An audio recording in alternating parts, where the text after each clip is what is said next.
Pour choisir entre ces trois grands modes, quelques critères à prendre en compte. D'abord, son expérience personnelle. Il est clair qu'il faut certainement beaucoup plus d'expérience en matière de reprise qu'en matière de création et un degré moindre en matière de franchise. Ensuite, les capitaux que l'on a à disposition. Il va falloir plus de capitaux en matière de reprise qu'en matière de franchise qu'en matière de création. Puis après, il y a la vitesse d'exécution. On se rend bien compte qu'en matière de reprise, eh bien, ça va très vite. En matière de franchise, relativement vite aussi. Et en matière de création, c'est beaucoup plus long.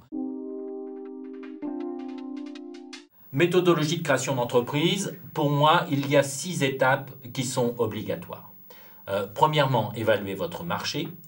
Deuxièmement, chiffrer vos projets et décisions. Troisièmement, rechercher les fonds nécessaires.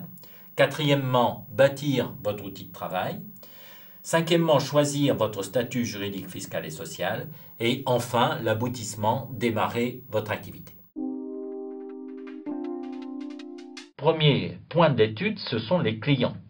Qui achètent, ce qu'ils achètent, pourquoi ils achètent, combien ils achètent, comment ils achètent, quand ils achètent, où ils achètent. Qui quel est l'âge des clients? Quels sont leurs revenus? À quelle catégorie socio-professionnelle ils appartiennent? Est-ce que ce sont des hommes, des femmes, des jeunes, des vieux? Le but de la manœuvre est de cibler votre clientèle.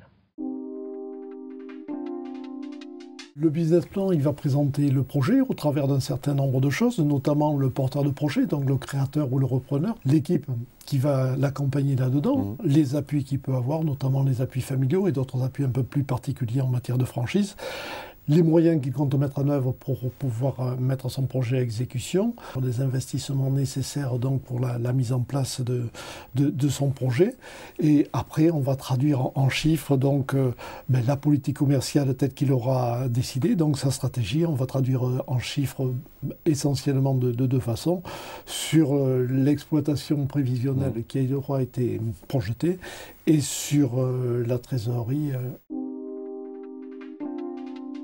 Si on commence à faire des tas d'études de marché, on ne fait plus rien. Enfin, il me semble que c'est ça, je l'ai vu dans des gens qui voulaient monter des entreprises, qui faisaient des business plans, des tas de choses. En fait, après, ils ont peur, ils font rien. Je crois qu'il faut une petite dose de folie pour se lancer et croire en sa bonne étoile, sentir les choses. Bon, c'est sûr, on avait fait des calculs, etc., mais il y a quand même une grosse part de pari.